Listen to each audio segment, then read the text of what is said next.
I still remember the day we met. It wasn't an explosion. The earth didn't shake, it was just a Tuesday. You were laughing at something on your phone, and the sun was hitting your face in a way that made me stop walking. That was the start. Back then, love was loud. It was late-night phone calls that lasted until 3 a.m. It was driving with the windows down, singing songs we didn't know the words to.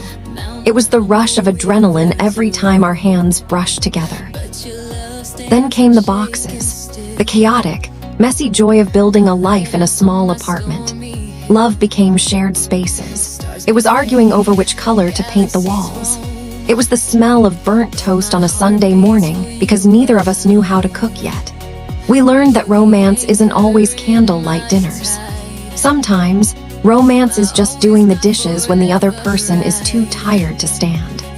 It's the quiet agreement to face the world as a team, back to back. Of course, it wasn't always sunny.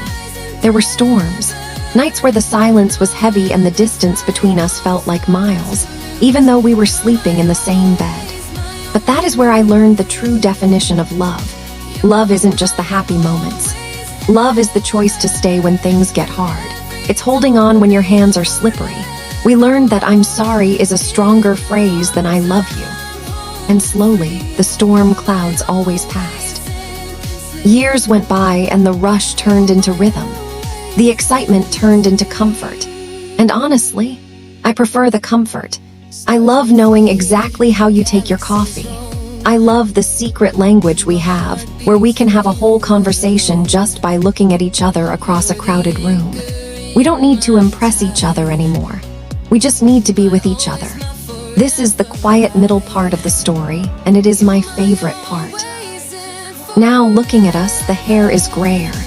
The steps are a little slower. The world outside moves so fast now, focusing on the new, the shiny, the young. But they don't know what we have. They don't know the beauty of a history shared between two people. When I look at you now, I don't just see who you are. I see who you were and everything we have been together.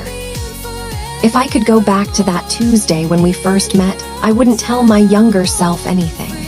I wouldn't want to spoil the surprise of how beautiful this life would become. To anyone listening, don't look for a fairy tale. Look for a partner. Look for the person who makes the grocery store feel like an adventure. Because in the end, love isn't about how the story starts. It's about staying for the whole book.